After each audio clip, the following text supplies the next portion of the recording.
안녕하세요. 전 결혼해서 단란한 가정이 있는 36살 여잔데요. 떨리는 마음으로 여기 사연 유튜브에 섰습니다. 조금 오래되고 어두운 과거지만 제 어린 시절 얘기부터 시작해 볼게요. 아빠랑 엄마 그리고 여동생 이렇게 네 식구는 경기도 남양주에서 살았습니다. 그러다가 우리 집안에 보이지 않는 슬픔의 그림자가 서리기 시작한 건 제가 초등학교 졸업할 무렵이었죠. 어느 날 아빠 무거운 표정으로 저랑 동생에게 그러셨어요.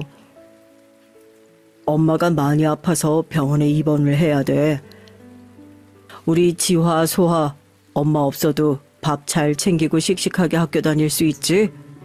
친구들이랑 학교 다니며 까르르 웃고 놀아야 할 12살 때부터 엄마의 병은 우리 가족의 일상을 서서히 갉아먹기 시작했어요. 아빤 가구점을 새로 시작하느라 늘 바쁘셨고 또 돈 문제인지 항상 신경이 곤두서 있었습니다. 이렇게 우릴 돌봐줄 어른이 없으니 라면, 참치캔, 조미김 등을 사서 동생이랑 대충 끼니를 때우며 지냈어요. 우리끼리 그리 지낸 건 괜찮지만 엄마가 돌아가실까봐 무서웠거든요. 단 하루라도 더 살아계셨으면 하는 마음으로 기도해봤지만 아무 소용이 없이 엄만 창백해진 얼굴로 세상을 떠나고 말았습니다. 그런데 이게 무슨 조화란 말인가요? 우리 가족에게 닥친 또 다른 시련과 고통이 다시 한번 우리를 무너뜨리고 있었어요. 2년 뒤 내 착한 여동생마저 엄마와 같은 병이 생긴 거예요. 바쁜 아빠를 대신해서 중학생인 제가 동생 데리고 병원에 자주 갔는데 의사 선생님은 동생의 희귀한 면역질환에 대해 상세히 설명해 주셨습니다. 어려워서 다 알아먹지도 못하겠지만 엄마를 잃었던 공포감이 가시기도 전에 전 내 동생마저 잃을지 모른다는 두려움에 떨었어야 했어요. 그리고 내가 동생의 보호자가 되길 자처했죠. 비록 중학생에 불과한 나이였지만요. 왜냐면 엄마 때처럼 무력하게 떠나보내지 말고 동생을 꼭 낫게 해줄 거라고 다짐했으니까요. 학교 마치고 동생이 입원해 있는 병원을 제 집처럼 드나들고 TV랑 만화책 보며 우린 항상 같이 있었고 잠도 병원에서 잔 적이 많았어요. 간호사 언니들이 저한테 집에 가서 쉬다 오라고 밀었지만 조금이라도 더 많은 시간을 동생과 함께 하고픈 간절함에 말릴 수도 없었죠. 어제 TV에서 봤는데 여성 바텐더가 너무 멋지더라. 나 20살 되자마자 칵테일 전문가 자격증 따고 싶어, 언니. 여자 바텐더라. 너한테 잘 어울리는 것 같다. 그럼 언니가 바 사장하고 거기서 네가 칵테일 바를 맡아서 우리 같이 하자. 나중에 커서 뭐 할지 어떤 남자랑 연애할지 그런 수다를 떨며 동생의 병이나 고된 현실 같은 거 잠시 잊을 수 있었어요. 하지만 파리한 동생 얼굴에 죽음이 임박해왔음을 느끼고 병원 복도로 뛰쳐나와 눈물을 참았던 기억들이 아직도 생생합니다. 그리고 그 아이는 15이라는 너무 예쁘고 앳된 나이에 세상을 떠나고 말았어요. 뭐가 그렇게 급하다고 훌쩍 엄마 곁으로 가야 했는지 아마 언니나 아빠보단 엄마 품이 그리웠나 봅니다. 동생마저 떠나고 난 뒤 나는 어두컴컴한 무대에 홀로 남아 삶의 목적을 잃은 채 방황했어요. 고등학생이 됐지만 학교가 무슨 소용인지 몰라서 학교를 빼먹고 그저 길을 배회했죠. 도대체 너까지 왜 이러냐? 담임 선생님 전화가 몇 번째인데 계속 이러다가 퇴학당하면 어쩌려고. 고등학교는 졸업해야지. 언제 아빠 노릇했다고 나한테 이래라 저래라야? 소아랑 엄마 아플 때 아빠가 뭐 했는데? 자기 돈 벌기 신경 썼지. 왜 내 고등학교 어쩌고저쩌고 간섭이냐고. 엄마랑 동생이 아픈 동안 자기 사업에만 골몰하고 가족을 내팽개친 아빠에 대한 원망이 극에 달했습니다. 내가 비참하고 극도로 외로운 건 그 비난과 원망을 모두 아빠에게 향했어요. 그리고 내게 무의미한 집도 아빠 얼굴도 보기 싫어서 가출까지 감행하고 말았죠. 어둠으로 가득한 거린 낯설었지만 동시에 어느 때보다 자유롭게 느껴졌습니다. 하지만 자유로움도 잠시 거리의 밤은 차갑고 고요했어요. 어린 학생 하나가 밤거리를 헤매는 모습을 보는 어른들의 시선은 무관심하거나 냉혹함 둘 중 하나였죠. 거기다가 가출해서 나처럼 방황하는 윤영이를 처음 알게 됐어요. 한 번은 편의점에서 라면을 먹다가 한 번은 공원에서 배회하다 마주쳤고 마지막 만났을 때 그 친구가 제게 말을 걸었습니다. 혹시 너도 집 나왔어? 그래, 너도? 이미 알고 있었지만 서로의 처지가 같다는 걸 인지한 순간 어쩐지 한 발짝 깊어진 동지의식을 느꼈죠. 너도 땡땡여고 다니지? 지나가면서 본 얼굴이야. 왜 학교 안 가고 아예 집에서 나온 거야? 별로 말하고 싶지 않아. 자세한 관심은 꺼줘. 그래, 그럼 이건 관심 가려나? 너도 알겠지만 여기나 공원은 우리가 있을 때가 못 돼. 나 아는 언니 중에 우리처럼 오갈 데 없는 애들 재워주고 먹여주는 데가 있다는데 같이 가볼래? 잠깐 고민했지만 내 처지에 그런 곳이 있다면 거절할 이유가 없었죠. 윤영이를 따라 가출 청소년들이 모인 곳에 가게 됐습니다. 내 또래의 여자애랑 남자애들 10명 남짓 모여있는 반지하 주택이었는데 거기 리더로 보이는 오빠와 윤영이가 몇 마디 나누더니 그 오빤 나랑 윤영이를 훑어보더니 그랬어요. 여기 있으려면 규칙을 따라야 돼. 그것만 지키면 얼마든지 있고 싶은 만큼 있어도 좋아. 그리고 무슨 종이에 쓰인 규칙을 보여주면서 따르라고 잠옷 근엄하게 말하는 그 오빠의 뺨에 흉터가 돋보였습니다. 거기 있는 동안 춥지 않게 잘 수 있고 때마다 밥이랑 반찬 꺼내서 먹고 시간을 내 마음대로 보낼 수 있었는데 아주 중요한 일거리가 있었어요. 당번을 정해서 리더 오빠가 말하는 심부름을 해야 했고 실수가 있거나 거절하면 두들겨 맞아 며칠 보일러실에 감금당했습니다. 일주일에 한 번씩 감금당한 아이의 흐느끼는 소리를 들으며 전 잘못된 상황을 감지하기 시작했어요. 이곳에 오는 게 아니었어. 정말 여긴 위험해. 드디어 리더 오빠가 나에게 손가락을 까딱하며 불러 세워놓고 일거리를 제안했습니다. 뭐 초등학생도 할 줄 아는 간단한 일이야. 하지만 내 말에 조금이라도 어긋나게 했다간 알지? 근처 골목에서 작은 소포 하나를 전달하고 오면 되는 일이라고 했어요. 리더 오빠가 말한 장소에서 후드티를 머리까지 푹 쓰고 고개 숙이고 기다리는데 누가 다가와서 말했죠. 오늘은 먹이 2개가 필요해. 넌 비둘기냐? 그 말은 바로 리더 오빠가 말한 암호 같았습니다. 오빠가 알려준 암호에 대한 대답을 뱉었죠. 난 다람쥐 먹이 하나가 있어. 그 말에 고개를 끄덕인 여자에게 갖고 온 소포를 내민 순간 여자가 말했죠. 너 혼자 왔어? 네가 온 곳은 어디야? 본능적으로 이 상황이 위험하다는 것 직감이 들어서 도망치려는 순간 그 여자는 내 팔을 꼭 잡았습니다. 잡았다. 어딜 도망치려고. 이 형사님 덜미 잡은 것 같습니다. 여자는 내 팔을 포박하고 무전기로 다른 경찰들을 불러들였어요. 아, 나는 경찰에게 잡히고 만 것이었죠. 그대로 경찰서로 끌려갔습니다. 네가 전달하던 이 소포가 뭔지 알아? 전 몰라요. 그냥 아는 오빠가 전달해달라고만 해서. 이거 불법 밀매야. 너 지금 현장 검거된 거라고. 그때 기억났습니다. 리더 오빠가 가장 주의하라고 신신당부했던 그 일이 벌어지고 말았죠. 혹시 짭새들에게 걸리게 되면 이건 무조건 너 혼자 벌인 일이야. 행여라도 여기 얘기 조금이라도 흘리면 네 친구 얼굴을 칼로 난도질하고 너도 나중에 찾아가서 똑같은 꼴로 만들 거야. 명심해. 아무리 경찰 아저씨들이 설득하고 겁박해도 전 조개처럼 입을 꼭 다물고 있었어요. 그러다가 늦은 밤 여경 언니가 절 데리고 옥상에 가서 캔맥주를 내밀었습니다.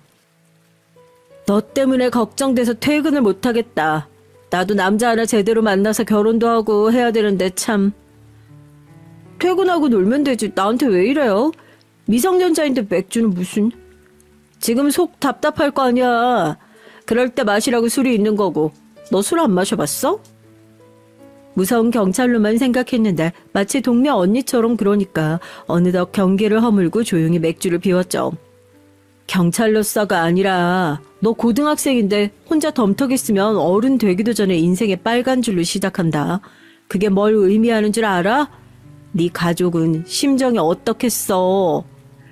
갑자기 엄마랑 소아 얼굴이 떠올라서 흐느껴 울었습니다. 리더 오빠가 나랑 친구를 건들겠다는 협박으로 못했는데 여경 언니가 책임지고 지켜준다고 해서 결국 리더 오빠랑 근거지 위치를 털어놓고 말았어요. 걱정과 달리 경찰들은 그 가출 숙소에서 리더 오빠를 체포하고 함께 지내오던 윤영이랑 다른 애들도 무사히 데리고 나왔습니다. 그날 저녁 아빠가 경찰서로 찾아와서 집으로 데려가셨어요. 가출해서 무시무시한 짓을 하다 경찰서에서 제외한 나에게 아무런 비난이나 말씀 없이 조용히 운전만 하는 아빠에게 처음 무섭다는 느낌을 받았습니다. 정말 다친 데 없지? 그럼 됐다. 너도 범죄에 연루된 거라 책임을 피하지 못할 뻔했는데 그 김지혜라는 여경이 최선을 다해서 훈방조치 되었으니까 걱정하지 마. 미안해, 아빠. 너희 엄마랑 소화 간 지 얼마나 됐냐? 하나 남은 너까지 잘못될까봐 아빠 정말 잠도 못 자고 너만 기다렸다. 근데 우리 딸 이렇게 멀쩡히 돌아온 것만으로도 고마워. 그럼 그때 옆에서 있어주지. 엄마랑 소아랑 아빠가 그리웠을 거란 말이야. 아빠가 병원비랑 고칠 약값은 어떻게 구하겠니? 돈을 벌지 못하면 아픈 사람 고치지도 못하고 떠나보낼까봐 두려워서 더 열심히 가게 했지. 근데 치료란 치료는 아주 소용없이 그렇게 허망하게 갈 줄 누가 알았니? 다시 그때로 돌아갈 수만 있다면 아빠가 옆에서 지켰을 거다. 가장으로서 병원비 때문에 아픈 가족 옆에 있지 못하고 가게에 매진했어야 하는 아빠의 마음을 전 헤아리지 못했던 거죠. 나만큼 아빠도 후회하고 그리워하고 아파하고 있다는 걸 그때 깨달았습니다. 고등학교까지 무사히 졸업하겠다는 약속을 아빠랑 하고 학교로 돌아갔어요. 범죄의 길로 들어설 뻔했던 위기의 순간을 겪으며 윤영이와 우정은 한층 깊어졌는데 다행히 윤영이 또한 정신 차리고 학교로 돌아왔더라고요. 다시는 그런 길로 빠지지 말고 자신을 지키는 것이 얼마나 중요한지를 배웠고 공부는 못해도 우린 학교 수업은 절대 빼먹지 않았어요. 그러다가 다른 친구 소민이, 영주, 지혜까지 이렇게 4명의 친구와 친하게 됐죠. 남들 눈엔 공부도 못하고 몰려다니는 질 나쁜 애들이라 손가락질 받았을지 몰라도 그 친구들이 없었다면 내 인생은 천박한 사막이랑 같았을 겁니다. 최고로 속 깊고 의리까지 갖춘 멋진 애들이죠. 우리 아이들 H.O.T를 좋아한다는 공통점으로 아예 H.O.T 오빠들의 여자란 뜻으로 핫걸파라는 이름까지 짓고 현재까지 아름답고 단단하게 유지되고 있어요. 또 세금 성실히 내고 사는 사회 구성원으로서 또 결혼해서 아이의 엄마로서 모두 잘 지내고 있답니다. 이런 제 어린 시절 추억하다가 여기까지 빠졌죠. 언니들 미안해요. 어쨌든 다시 돌아와서 결혼 전 얘기를 잠깐 해보자면요. 성인이 돼서 중소무역회사에 취직해서 바쁘게 살다가 어느 날 문득 동생 말이 떠올랐어요. 칵테일 자격증을 따서 바텐더를 하고 싶다던 꿈 말이죠. 내가 동생 대신 그 꿈을 이뤄주고 싶어서 평일 저녁과 주말마다 자격증 준비해서 1년 만에 취득했습니다. 그리고 주말에 부평역 인근 칵테일 바에서 아르바이트를 시작했어요. 매일 다양한 새로운 사람들을 만나 칵테일로 즐거움을 선사하고 대화하는 일이 무척 내 성격에 맞는 일 같았습니다. 아르바이트 하던 바에서 정직원을 제안하시기에 따분하고 지루한 업무, 여자 무시하는 조직 분위기에 온갖 더러운 꼴 참아주며 회사에 다니던 차에 바로 그만뒀죠. 그렇게 칵테일 바에서 몇 년 일하고 친구의 제안으로 한식 조리 자격증을 따며 요식업에 관심을 두다가 내 가게를 차리게 된 거예요. 퓨전 음식점인데 가게 한쪽에 칵테일 바를 겸해서 합정동에 차린 것이 시작이었습니다. 그렇게 지금까지 한 번의 가게 이전을 거쳐 100평이 넘고 매출액이 꽤 큰 요식업 사장이 됐죠. 어찌 보면 내 동생이 날 이 길로 인도해 준 것 같아서 동생 덕에 잘 살아있다는 고마움이 있어요. 우리 핫걸파 친구 중에 누군가 경조사나 좋은 일이 있으면 내 가게에서 무료로 잔치를 열어주고 애들은 또 내 가게에 무슨 일 생기면 모든 일 제치고 도와주니 너무 든든하죠. 사실 남편도 우리 가게 손님으로 만나게 되었거든요. 인근 중학교 선생님의 부임한 남편이 우리 가게를 단골로 다니다가 핫걸파 모임 때 합석하면서 손님이 아닌 남자로 친해지게 됐습니다. 언니가 그 남자 따로 조사해봤는데 정가도 없고 그 학교에서 평판도 좋은 것 같아. 그 남자 한번 만나도 된다고 언니가 이미 검증 끝냈어. 그 선생네 중학교 엄마들 모임에 들어보니까 여자친구도 없고 순진한 편이라더라. 네 아들 아직 유치원 다니는데 중학교 맘들한테 어떻게 정보를 얻었니? 야, 내가 학교 적부터 소식통으로 유명했는데 이 정도 위장 잠입이야 일도 아니지. 여경 지혜 언니부터 친구들의 깐깐한 검사를 통과한 남편과 사귀면서 진지한 관계가 되고 말았죠. 그리고 내 결혼식에 학걸파 친구들이 기죽지 말라고 우리 쪽 하객을 30명이나 몰고 왔습니다. 그녀들의 H.O.T 행복이라는 노래와 춤으로 축가 시간은 뜨거운 호응을 받았죠. 비록 하늘나라에 계신 엄마와 소하는 없었지만 그들 덕에 행복한 결혼식으로 마무리할 수 있었습니다. 아빠가 하시던 가구 가게엔 확장을 거듭하다 아예 자체 제작 공장을 두어 제작까지 하셨어요. 다행히 저 결혼할 때 혼수 가구 일체를 친정아빠가 선물로 최고급 자재로 만들어주셨죠. 그뿐만 아니라 시부모님 장롱과 소파까지 아빠네 회사 가구로 선물해 주셨습니다. 시부모님은 검소하고 소박한 분들이셨는데 며느리 덕에 결혼 이후 처음 가구를 바꿨다며 무척 좋아하셨던 건 안 비밀이에요. 남편은 교사로 저는 가게 사장으로 맞벌이하며 아들 하나 낳고 열심히 키우며 살았습니다. 제가 가게 하느라 바쁠 때 시어머님이 애를 봐주시고 집안일도 도와주시는 등 큰 도움을 주셨죠. 며느리보다야 내 아들이 귀한 보통의 시어머니시긴 해도 제가 친정엄마가 없는 며느리 더욱 마음 써주시는 따뜻한 분이셨어요. 남편도 외도나 과도한 투자나 그런 거 속썩이는 일 없이 우리 부부 다툼 없이 잘 살았죠. 그런데 살다 보면 인생에 태풍쯤 오기도 하잖아요. 뜻하지 않은 곳에서 저 역시 인생 최대 위기를 맞이하고 말았습니다. 시부모님도 공무원 부부셔서 그런지 두 아들 모두 좋은 대학 가서 공부를 잘했다네요. 고려대 사범대 나와서 교사하는 남편과 그 아래 시동생은 카이스트를 나와 대전에서 연구원을 하고 있었어요. 대학 때부터 쭉 대전에서 살다 보니 제가 시집 와서도 결혼식이나 명절 때나 가끔 뵙는 거니 지적이고 조용한 시동생이라 자세히는 몰라요. 그런 시동생이 결혼한다며 작은 키에 말수가 적은 동서를 데려왔는데 직업이 무려 의사라고 해서 속으로 깜짝 놀랐어요. 동서가 들어왔다곤 하지만 둘이 대전에서 신혼을 살았기 때문에 만날 기회는 좀처럼 없었죠. 그래서 동서랑 친해질 기회도 관계가 나빠질 일도 없었달까요? 늘 바쁘다는 핑계로 명절에 시댁 방문도 빼먹는 일이 잦았거든요. 혼자 시댁에 온 서방님에게 시부모님이 좀 불편한 기색을 비쳤을지언정 동서한테 직접 뭐라 한마디 안 하셨나 봐요. 그래서 동서가 시댁에 온 이후에도 시댁 제사 준비는 저랑 어머니 둘만 해야 했습니다. 매번 제사 우리 둘끼리 하니까 좀 섭섭하니? 괜찮아요. 그래도 제사 명절 포함해서 1년에 3차례면 많은 건 아니라고 하더라고요. 근데 오히려 어머님이 동서한테 섭섭하신 거 아니에요? 그래, 나로서야 그 아이가 마음에 안 차지. 그래도 어쩌겠니? 의사 며느리라는데 나도 눈치 보게 되더구나. 부부끼리 안 싸우고 그저 자식들 잘 살기만 하면 어민 바랄 게 없다. 그래도 애가 미안한지 음식값은 보냈더라. 우리 이걸로 주말에 쇼핑할까? 그럴까요, 어머니? 시어머님이 간섭 안 하시는데 괜히 형님이랍시고 제가 동서한테 이래라 저래라 입 한 번 뗀 적 없거든요. 하지만 동서 걔가 선을 넘었을 때 그때부턴 더 이상 저도 조용히 참을 수만은 없겠더라고요. 한 번은 이런 적이 있었답니다. 시모의 생신을 겸해서 시댁 가족끼리 강릉에 2박 3일 가족여행을 계획했어요. 제가 펜션 예약부터 거기 전체 여행 계획이랑 비용도 다 됐죠. 하지만 여행을 떠나는 날 가게에 비가 들이닥친다는 직원의 연락을 받고 급히 가게로 갔습니다. 하는 수 없이 남편만 시부모님 모시고 먼저 출발하고 전 가게 일을 마무리한 뒤에 남편에게 연락했죠. 지금 누수로 보이는 곳은 박 사장님이 임시 공사를 했는데 날이 맑을 때 제대로 보수 공사를 해야 할 거래. 그럼 난 이제 출발할게. 그래. 잘 됐다.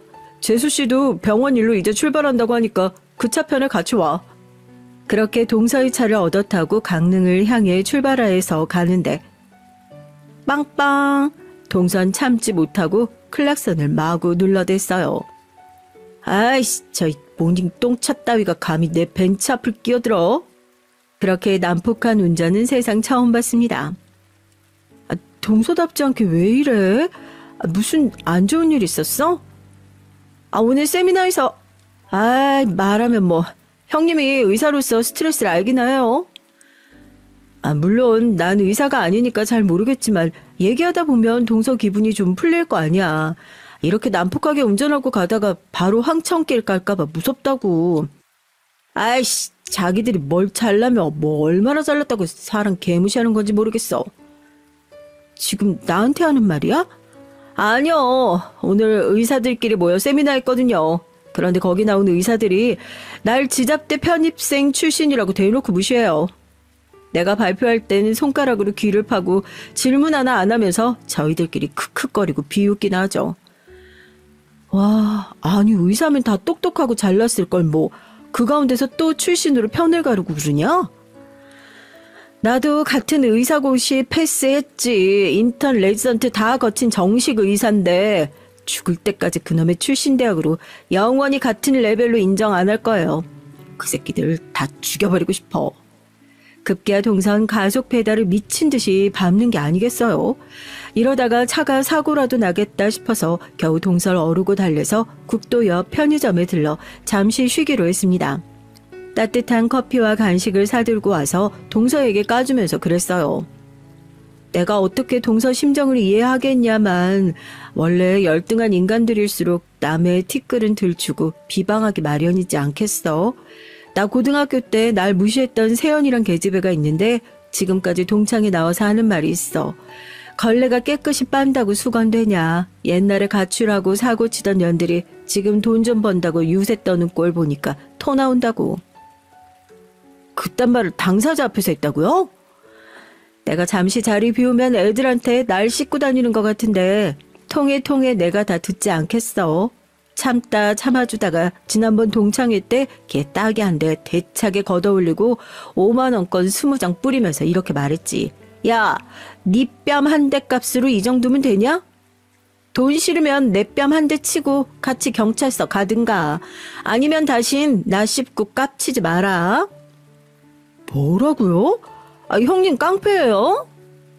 원래 내가 안 건들면 나름대로 참을성도 있고 둥글둥글한데 한번 빡 돌면 누구도 못 말린다고.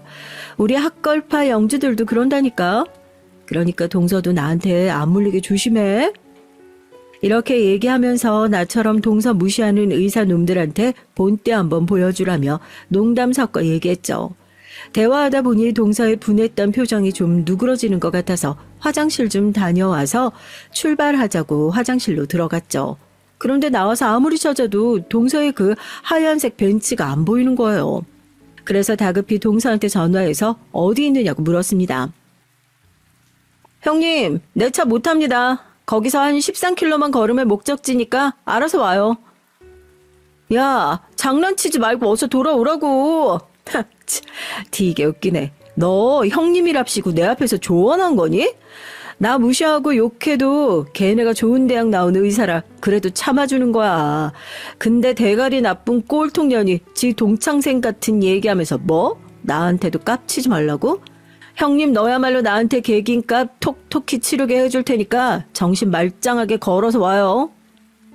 이러고 동서가 전화를 팍 끊어버린 데다가 이후 아무리 전화를 걸어봤자 싹 무시했어요. 이미 캄캄해진 밤에 혼자 시골길을 걸으면서 얼마나 황당하고 열받았는지 몰라요. 가로등도 잘 없는 초행길 촌동네에서 이러다가 험한 꼴 당할까봐, 게다가 어두컴컴한 도로라 가끔 쌩안이 지나가는 차에 치일까봐 두려웠죠. 힘들게 2시간 넘게 걸어서 펜션에 도착하자마자 시부모님이 절 보며 도리어 그랬습니다. 첫째 너도 참, 이 오밤중에 왜 그랬다니? 둘째 차나 얌전히 타고 오지. 아무리 기분 상했다고 중간에 내려서 사라졌다면서 여기까지 걸어왔어? 다리 괜찮아?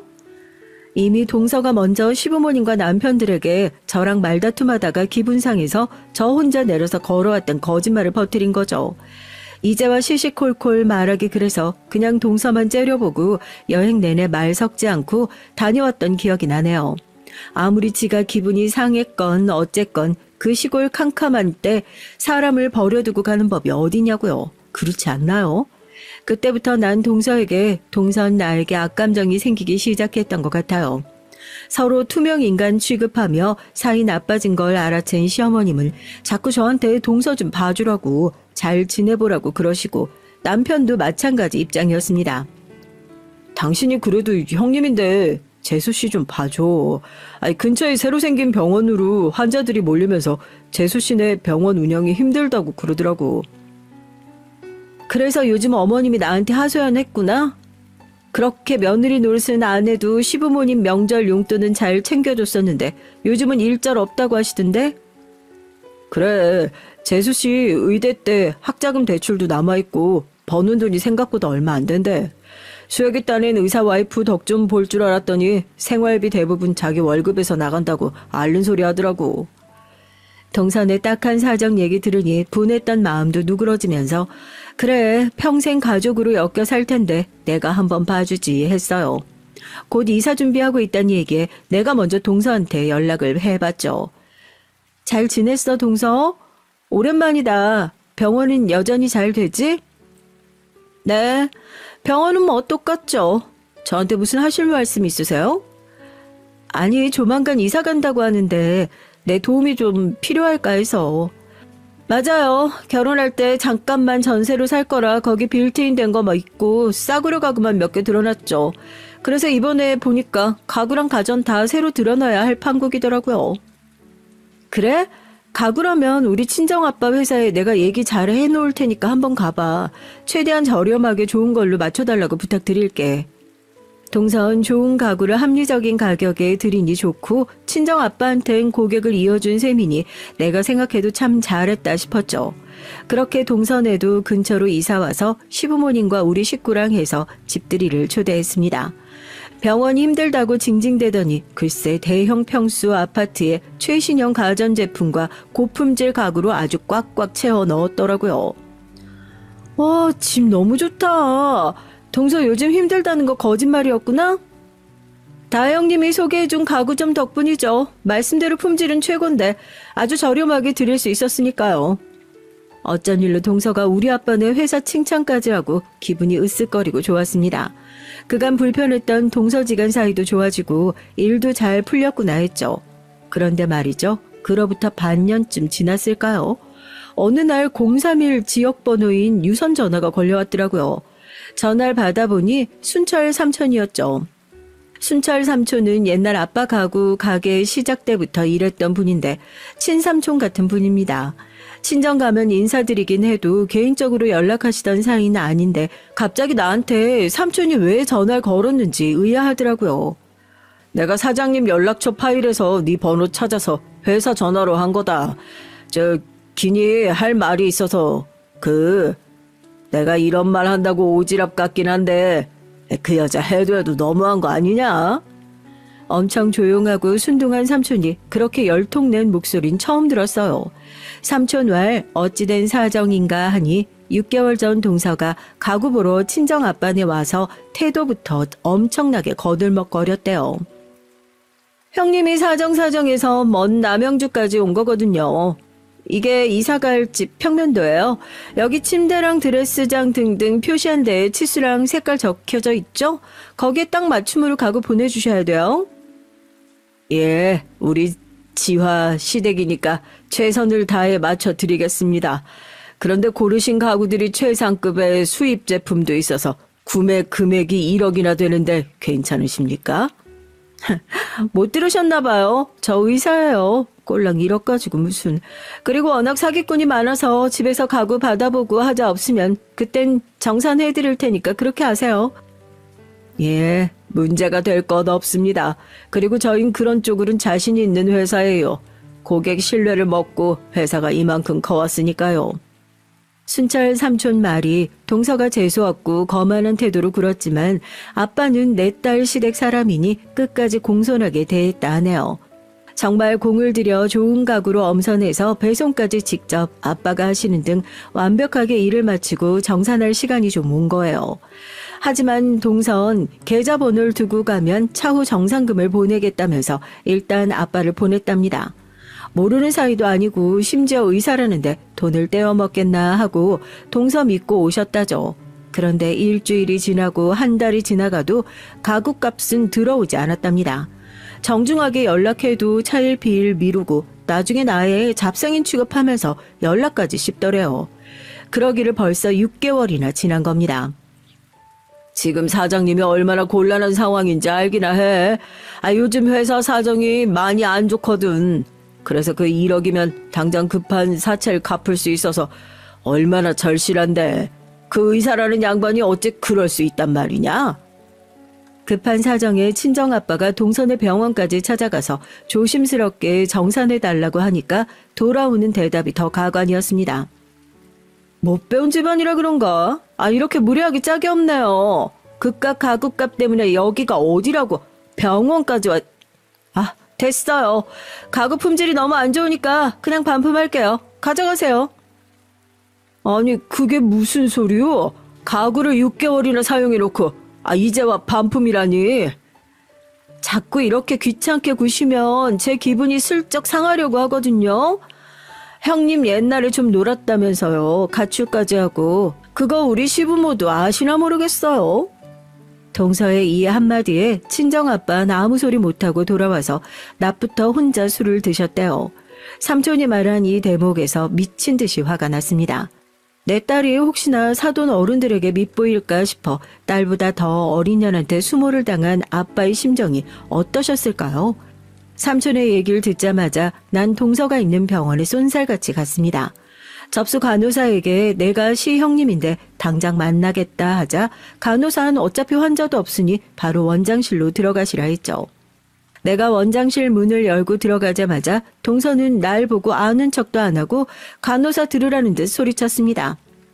김 간호사, 내가 아무나 들이지 말라고 몇 번 말하니? 환자분 오시면 어쩌려고. 이분 데리고 나가서 퇴근 시간까지 기다리라고 해. 뻔히 눈앞에 있는 날 투명 인간, 비렁뱅이 취급하면서 간호사한테 끌려 내보내려 하는 게 아니겠어요. 눈에서 레이저가 뿜어나올 듯 동서를 강렬하게 쳐다보며 그랬습니다. 너 우리 아빠한테 그딴 짓 하고 또 날 이렇게 취급해? 내가 전에 그랬지. 한 번 건들면 내가 누구보다 무섭게 돌변한다고. 네, 기억하네요. 그런데 뭐 어쩌라고요. 바쁘니까 나중에 오세요. 내 말을 무시하는 동서를 보며 분해서 눈물이 날 지경이었습니다. 간호사가 연신 미안해하며 나가시라고 하니 내 발로 병원 밖에 나오긴 했는데 이대로 물러날 수는 없었어요. 혼자 분을 이기지 못하고 다시 들어가서 그년 머리채를 끌고 나올까 어쩔까 고민했다가 지혜 언니에게 전화를 걸었죠. 오열하며 언니한테 친정아빠가 당했던 얘기부터 방금 동서에게 당한 모두를 털어놓고 어쩌면 좋겠냐고 물었습니다. 언니가 동서한테 쌍욕을 하며 흥분할 줄 알았는데 의외로 일단 가게로 돌아가서 다시 얘기하자고 차분하게 말하는 거예요. 마음은 그렇지 않았지만 언니 말대로 따를 수밖에 없었어요. 내가 누구보다 의지하는 사람이니까요. 가게 일이 손에 잡히지 않아서 직원들에게 맡기고 멍하니 발코니 의자에 앉아있는데 이윽고 지혜 언니부터 윤영이, 소민이 등 학걸파가 모두 찾아온 겁니다. 우리 지화에게 일이 생겼다고 모두 긴급 소집했지. 자, 그동안의 고통을 이제 동서에게 정확히 되갚아줄 계획을 세워볼까? 우리가 이렇게 하나의 목적으로 모인 게 얼마만인지 너무 떨려. 아줌마 됐다고 다들 우리가 누군지 잊은 건 아니겠지? 언니의 말 속에 복수에 대한 확고한 의지가 친구들의 눈빛엔 결연한 의지가 담겨있음을 느낄 수 있었습니다. 복수의 계획에 서막이 올랐고 동선 곧 그 정교한 복수의 그물에 걸려들게 되고 말 테니 어디 기다리라죠. 일과를 마친 늦은 밤이면 가게에 모여 동서의 일과와 동선, 그가 자주 가는 장소들, 그의 일상적인 패턴들을 하나씩 분석하기 시작했어요. 병원 출퇴근 시간, 점심시간, 주말 활동까지 철저하게 조사한 정보들을 두고 각각의 역할과 어떻게 접근할 것인지 치밀하게 계획을 세웠죠. 지혜는 동서가 자주 들르는 장소와 동선을 보여주는 지도를 꺼내 보였습니다. 그녀의 손가락으로 동서의 예상 동선을 따라가며 정확한 포인트를 표시했고 복수의 첫 단계를 위해 우린 모두 세부 사항을 꼼꼼히 점검했어요. 초승달이 살포시 뜬 저녁의 어둠이 감싸던 어느 날 우린 그동안의 계획을 실행하기 위해 긴장된 마음으로 모였습니다. 동서의 병원 근처에서 동태를 살피며 나랑 지혜가 기다리고 있었죠. 하지만 예상치 못한 변수가 계획을 순식간에 무너뜨렸습니다. 어떡하지? 그 여자 병원 나선 지 좀 지났대. 평소와 다른 데를 가나 봐. 계획의 첫 번째 시도가 완전히 수포로 돌아갈 위기에 처했을 때 걱정 마. 아까부터 걔 SNS 주시하고 있었거든. 약속 때문에 여기 쉐라톤 호텔 주차장으로 움직이는 중이야. 소민이의 정보로 발빠르게 움직인 덕에 호텔 주차장에 CCTV 사각지대를 찾아서 동서를 기다리고 있었어요. 그런데 뜻하지 않게 동서는 혼자가 아닌 어떤 남자와 함께 있었죠. 그때 윤영인 언제 챙겼는지 커다란 대포 카메라를 꺼내서 그들을 찍으며 씩 하고 웃었습니다. 계획을 변경하고 우리는 잠시 그들을 기다리고 있었어요. 1시간 반쯤 지났을 무렵 그 둘이 나와서 헤어지는 걸 보고 우린 동서 뒤로 접근해서 재빠른 움직임으로 저항할 틈도 없이 제압하고 차에 태웠습니다. 눈과 귀를 가린 채 납치된 동선 버려진 창고로 데려와 의자에 결박된 채 묶어뒀어요. 창고는 인천항 근처 미리 준비해둔 곳으로 외부와 완벽히 차단된 장소임이 분명했죠.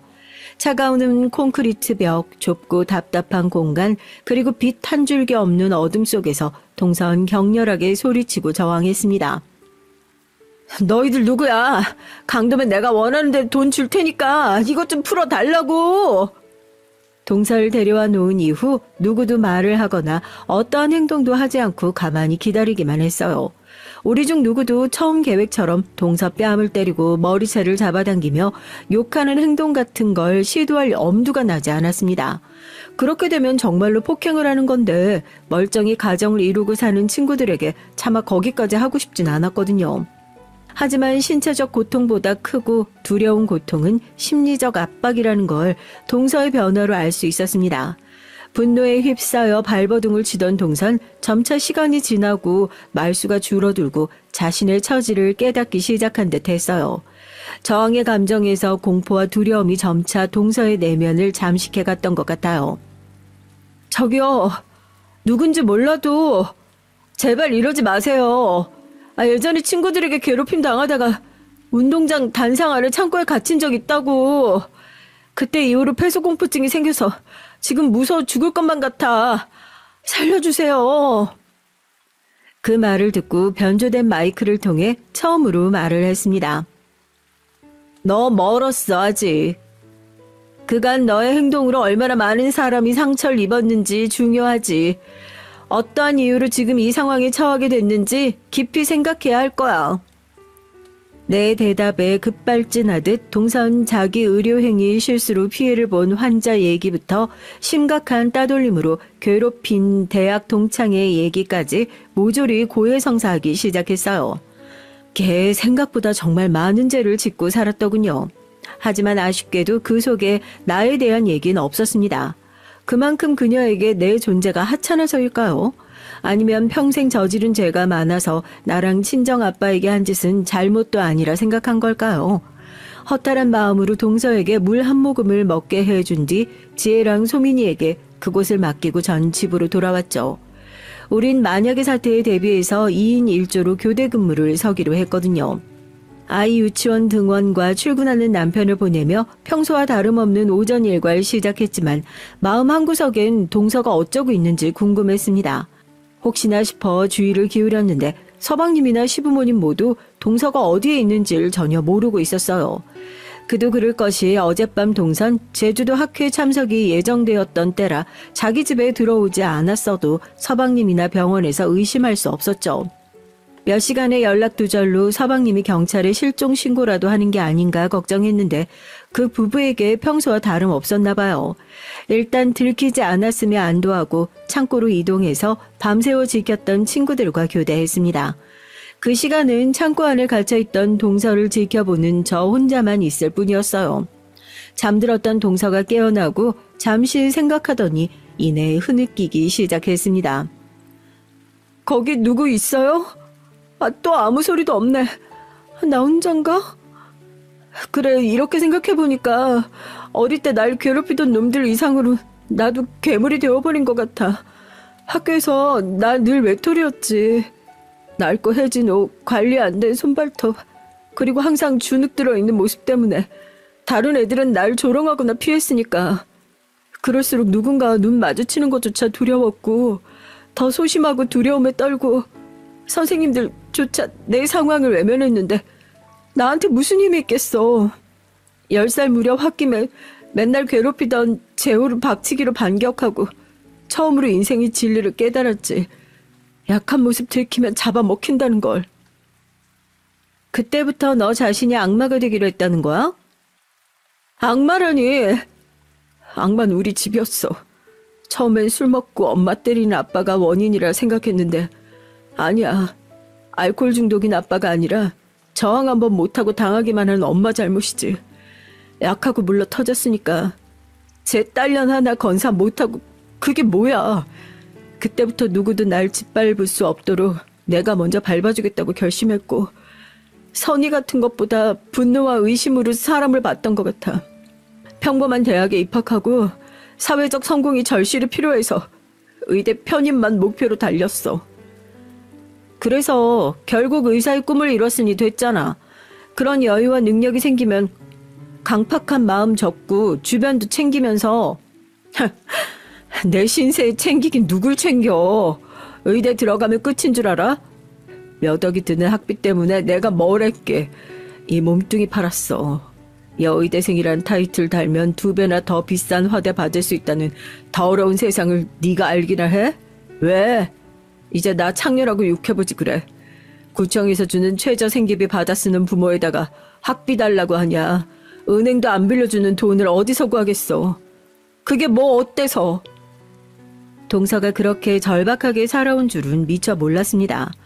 왜 그리 돈에 집착하고 남들에게 인색하게 굴었는지 이해가 되고 동정심마저 들었죠. 그렇게 내 힘으로 거머쥔 의사였어. 자존심 버려가며 내 20대를 모조리 바쳤건만 의사 되고 보니 생각보다 별거 아니더라고. 맞선 시장에선 내 집안 환경이 발목 잡아서 같은 의사끼리 결혼도 어려웠고, 그리고 환자들은 뭐 지병 고쳐주는 의사를 식당 서비스직 정도로 여기는데 아주 가관이야. 머리도 나쁜 것들이 내 말 안 듣고 그저 자식들한테 시종일관 친절한 미소로 위로해주길 바란다고. 의사한테 말이야. 그게 짜증나서 내보내면 병원에 대한 욕을 퍼뜨려서 환자들은 갈수록 빠져나가. 의료 장비 리스비에 병원 임대료에 아직도 돈도 나는데 그런 내 처지가 왜 그토록 의사가 되려고 아등바등 거렸나 회의감이 들어. 공부 못하고 가출까지 했던 시댁 형님이 하나 있는데 지금 가게 하면서 월 2천만 원씩 번다고. 내 남편이 매사 비교질 하더라. 내가 무려 의사인데 말이지. 참나. 그게 얄미워서 저희 친정 가구점에 내가 가구값도 안 줬어. 처음엔 천천히 주려 했다가 지금은 진짜 병원이 어려워서 당장 1억이 없다고.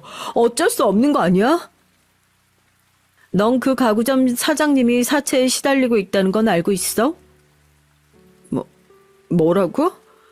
아, 거기 규모도 크고 잘 되는 데 아니었어? 그 사장님도 절박한 심정으로 너희 병원에 찾아갔던 거래. 돈 없던 시절 너처럼 미수금 1억이라도 받으면 사채빚 독촉에 시달리지 않을 수 있잖아? 아, 알겠다. 그래서 그 깡패 새끼들이 시켜서 지금 나 가둔 거야? 내가 잘못한 건 맞지만 그래도 이런 짓 당할 만큼은 아니잖아. 갚을게. 그 사장님 그런 사정까진 몰랐어.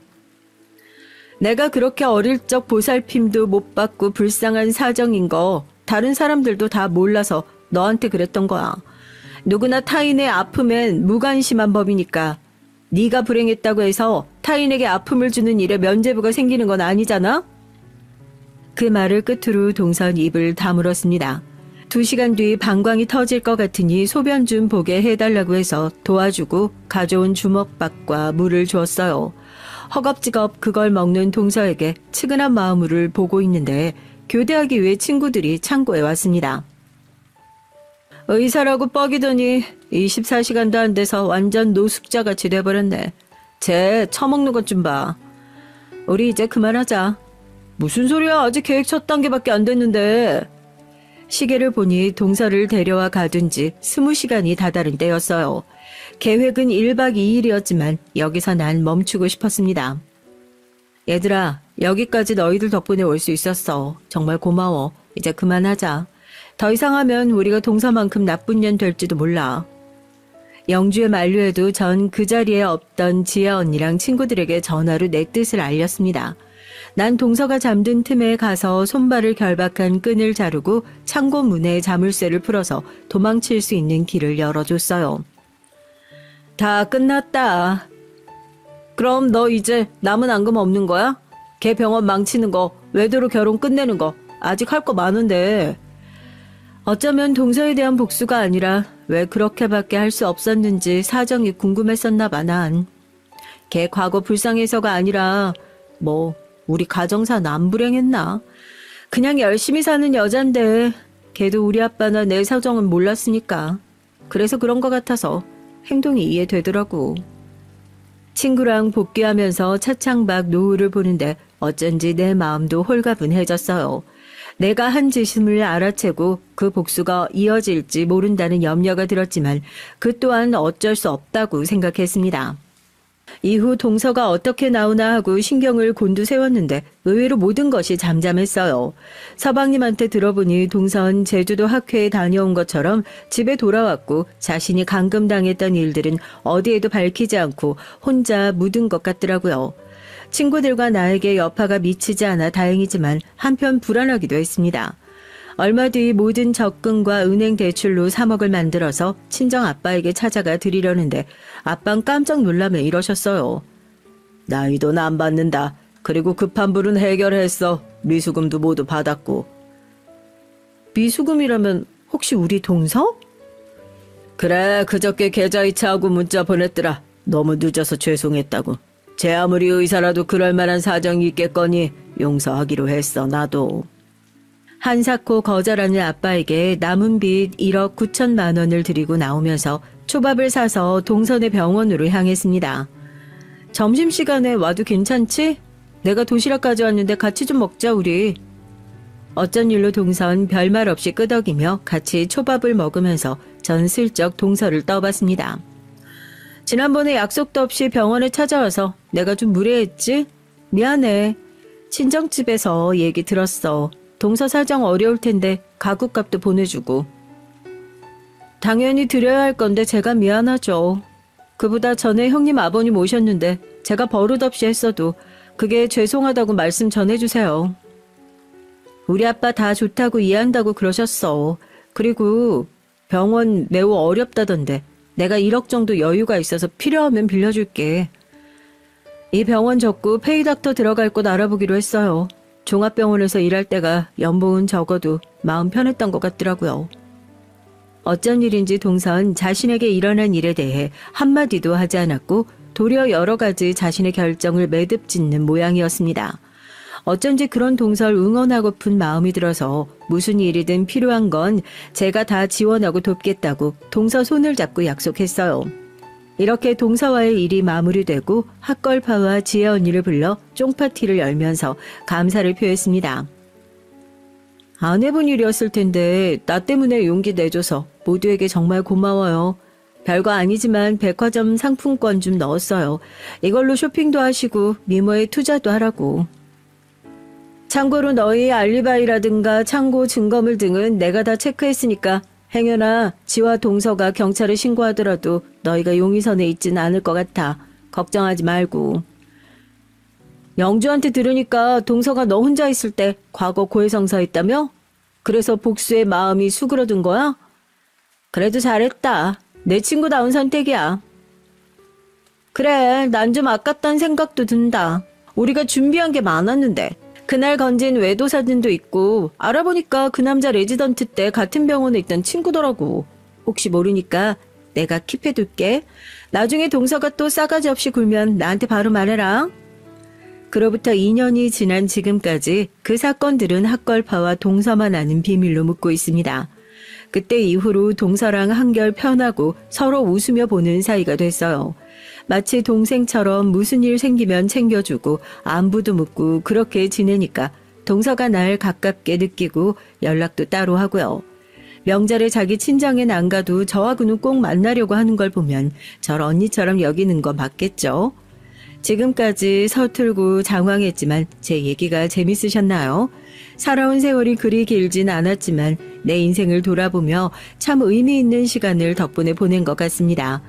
지나온 날보다 더 소중하고 귀한 현재의 하루가 여러분에게 행복감 충만하길 빌며 전 여기서 들어갈게요.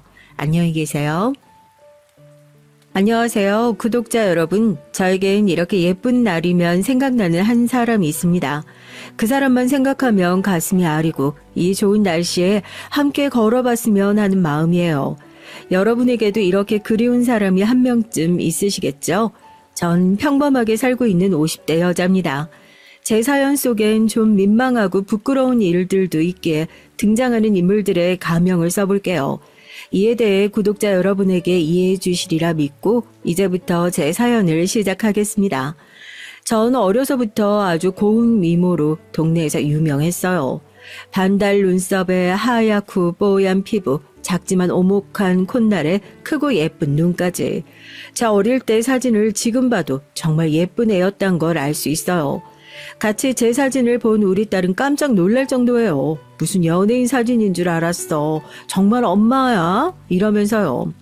이것도 벌써 30년도 더 된 얘기이긴 하지만 제 미모에 대한 검증이니까 여기에서 자랑을 좀 해볼게요. 한 동네 어른들은 저를 보고 매일 미스코리아에 나가보라고 하셨지만 그러기에 제 키는 160cm 정도의 아담한 키였기에 차마 그 대회를 나갈 수 없었고요. 당시 예쁜 아가씨들을 뽑는 지역 미인 대회가 여럿 있었는데 그중 남원에서 열리는 전국 춘향 선발대회가 있었어요.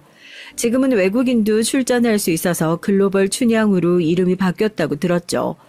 그 대회에 전 대학교 1학년 때 참가해서 입상한 적이 있었답니다. 우리 대회 입상 출신인 최란, 오정혜 선배님 등 연예계로 진출한 경우가 많아서 저도 입상만 하면 유명해지고 돈도 벌 수 있겠다 기대에 찼어요. 하지만 대회에 입상해서 한동안 신문사 촬영이나 잡지 기사를 찍고 나서부턴 미스 춘향이라는 명함을 내밀 만한 일이 없더라고요. 그래서 다시 일반적인 대학생의 삶으로 돌아와야 했습니다. 처녀적인 여자가 이쁘기만 하면 꿈 같은 세상이 펼쳐지고 백마탄 왕자님과 결혼해서 꽃길만 걸을 줄 알았죠. 그렇지만 살면서 전 모진 풍파를 다 겪어봤습니다. 아마도 여러분이 상상도 하지 못할 그런 일들이요. 마냥 꿈에 젖어 살았던 전 이제 고개도 숙일 줄 알고 세상 무서운 줄도 아는 중년의 여성이 됐네요. 세월은 아무도 이기지 못한다고 지금 절 알고 있는 대부분의 지인들은 제가 미스 춘향 출신인 줄도 모른답니다. 그저 젊었을 때 참 미인이었겠다 얘기는 듣곤 하지만 말이에요. 대학교를 다니면서 전 어떤 직업을 갖고 살겠다는 구체적인 꿈이 없었어요. 그저 젊음과 미모만 믿고 도도하게 있으면 능력 있고 멋진 남자들이 알아서 절 찾겠거니 하는 안일한 마음뿐이었죠. 주변에서 소개팅도 몇 번 해주고 미팅도 2번 나가본 적은 있지만 그 안에서 제 마음에 드는 남자를 찾긴 어려웠어요. 전 지적이고 멋있는 남자를 이상형으로 그리고 있었기 때문이죠. 소개팅을 했던 남자들 중엔 의대생, 법대생도 있었지만 도도한 제 눈엔 차지 않았습니다. 그러던 중 제가 23살이 됐을 무렵 드디어 제 이상형의 남자를 만나게 된 거예요. 그 남자의 이름은 이준호. 26살의 건장하고 활달한 성격의 남자였죠. 준호 씨는 우리나라에서 최고의 이공계 대학 카이스트를 다니고 있는 재원이었어요. 컴퓨터공학과를 전공한 사람으로 정말 천재처럼 똑똑했을 뿐만 아니라 자신의 능력에 대한 자신감도 큰 남자였죠. 우리나라 IT 사업은 아직 불모지에 불과해. 이 땅에 IT 벤처 회사를 일으켜서 미국에서도 인정받는 성공신화를 일으켜보겠어. 준호 씨는 제가 잘 모르는 IT 분야에 대한 얘기를 소개팅 내내 했지만 제가 이를 알아듣지 못한다고 해도 무엇이 대수겠습니까? 이미 제 마음은 준호 씨를 향해 있었거든요. 준호 씨도 처음 저를 봤을 때 이미 눈에 하트가 그려질 만큼 저에게 호감을 갖고 있었대요. 은주, 넌 진짜 예쁘게 생겼다. 배우 심은하나 최수지보다 더 예쁜 것 같아 보여. 너 혹시 전생에 춘향이로 태어났던 거 아니야? 어머, 오빠, 저 미스 춘향대회 나가서 입상됐어요. 저 춘향인 거 어떻게 알았어요? 진짜요? 우린 대화부터 너무 잘 통했고 준호 씨는 능력 있고 지적일 뿐 아니라 유머 감각까지 있는 완벽한 남자였죠. 준호 씨를 소개해준 내 친구에게 다음날 학교에서 밥을 사면서 감사의 표시까지 했습니다. 어제 소개해준 오빠 진짜 멋있더라. 우리 오늘 저녁에 또 만나기로 했어. 그렇지? 내가 딱 봤을 때 둘이 아주 잘 어울릴 것 같더라. 안 그래도 준호 오빠가 나한테 거하게 쏘겠다고 문자 보냈어. 어떻게 하늘에서 선녀를 아까웠냐면서 너한테 푹 빠졌던데? 저와 준호 씨는 정말 잘 어울리는 한 쌍이었어요. 준호 씨의 학교가 있는 대전에도 놀러 가보고 준호 씨가 우리 학교에도 놀러 오면서 우린 장거리 연애라는 장애를 극복하고 뜨겁게 사랑했습니다. 준호 씨는 대학교 학부를 졸업하고 대학원 연구실에 있었는데 이때부터 몇몇의 선배와 함께 벤처회사를 창업하겠다며 바빴어요. 준호 씨가 그 회사에 대한 설명을 저에게 했었지만 전 그저 정보기술의 컨설팅 관련 회사라고만 알고 있었죠. 하지만 그 회사는 사업 자금을 모으지 못하고 제대로 경영도 해보지 못한 채로 몇 달 만에 문을 닫았습니다. 이 한 번의 실패에 준호 씨는 포기하지 않았죠. 준호 씨는 대학교 시간 강사와 연구실 활동을 병행하면서 창업 자금을 모으고 교수님들에게 사업 아이템을 홍보하며 회사 창업에 도움을 주십사 유치하느라 참 바빴어요. 지난 실패의 경험을 딛고 준호 씨는 더욱 열심히 했습니다. 그러더니 결국 2000년 초반에 창업 동아리 친구들과 인터넷 검색 업체를 창업했어요. 그 당시엔 네이버가 지금처럼 커지기 전의 시대였는데 준호 씨가 개설한 인터넷 사이트는 가입자 수가 폭발적으로 늘어서 이러다가 야후를 잡아먹는 게 아니냐는 말도 들을 정도였죠. 준호 씨의 사업은 날로 확장했고 자신의 회사가 잘 되고 나니 준호 씨는 그제야 회사 일만 몰두하는 걸 멈추고 주변을 볼 여유가 생겼나 봅니다. 저와 준호 씨는 그동안 연애하면서 대부분 전화나 문자로 서로의 일상을 공유했고 얼굴을 보고 만나는 날은 일주일에 한 번씩 그것도 잠깐의 시간만 보냈을 뿐이죠. 우리가 연애한 지도 몇 년이 흐르고 전 이미 결혼 정년기에 접어들었기 때문에 아마 준호 씨는 마냥 기다리게 하는 것 같아서 저에 대한 미안함이 마음속에 자리했던 모양이에요. 은주야, 바쁜 나 이해해주고 늘 옆에 있어줘서 정말 고맙다. 내가 꼭 성공해서 너한테 좋은 차도 사주고 예쁜 집도 사주고 은주 네가 하고 싶은 건 뭐든 내가 다 해줄게. 난 괜찮아요. 그런 준호 오빠는 매일 잠도 서너 시간밖에 못 자고 밥도 대충 컵라면이나 때우고 그렇게 살지 마. 건강이 제일인 거 알지? 그럼 우리 회사가 미국에 법인회사 세우고 나스닥에 상장되기 전까지 나 멈추지 않을 거야. 그런데 너희 집에서 우리 결혼에 대해 말씀하시지 않아? 사실 내색하지 않았지만 우리 집에선 관연한 딸이 남자친구도 있는데 결혼도 안 하고 있으니 부모님의 걱정과 잔소리가 날로 커졌습니다. 그래도 전 어른들 권유대로 선을 봐서 다른 남자와 결혼하고 싶진 않았어요. 제가 아무 말 없이 가만히 있자 준호 씨는 제 손을 잡았습니다. 이제 우리 회사도 안정기에 접어들었으니 널 행복하게 해줄 자신이 생겼어. 은지야, 우리 결혼하자. 행복하게 함께 살자. 나도 준호 오빠하고만 결혼하고 싶었어. 우리 아기도 낳고 예쁘게 살아요. 결국 준호 씨는 저에게 청혼을 했고 그의 청혼을 기다리고 있던 전 바로 받아들였죠. 준호 씨와 사귀면서 그의 가족들을 만난 적은 없었습니다. 다만 부모님은 족발집을 운영하며 지내시고 남동생이 한 명 있다고 들어보긴 했어요. 결혼 승낙을 받기 위해 준호 씨의 부모님이 하시는 족발집에 처음으로 찾아가 뵀습니다. 엄마, 아빠, 오늘 손님이 그래도 별로 없네요. 큰아들 왔습니다. 이놈의 자식, 너 거의 1년 만에 얼굴 보는 것 같다. 그래, 이제 회사는 좀 덜 바쁘냐? 네, 회사도 좀 궤도에 오르고 했으니까 이제 저도 결혼 좀 해야죠. 맨날 얘기하시던 색시감 오늘 데려왔습니다요. 전 부끄럽고 긴장이 됐지만 준호 씨 부모님에게 잘 보이고 싶은 마음에 조신하고 공손히 인사를 드렸죠. 안녕하세요. 아버님 인사가 늦었습니다. 저 준호 씨와 만나고 있는 이은주라고 합니다. 아이구야, 웬 선녀님이 오셨나 했네. 어찌 그리 얼굴이 고운가 아가씨. 우리 준호가 꽁꽁 숨겨둔 이유가 있었구만. 이렇게 이쁜 처잘 진작 좀 데려왔어야지 말이야. 여보, 준호 엄마, 여기 좀 와봐요. 시부는 준호 씨처럼 활달하고 인상도 좋은 분이셨습니다. 식당 카운터에 계신 시부와 반갑게 인사를 나누자 준호 씨 어머니가 주방에서 급히 손을 닦으며 나오셨어요. 아니, 우리 준호가 여자친구 데려왔다고요?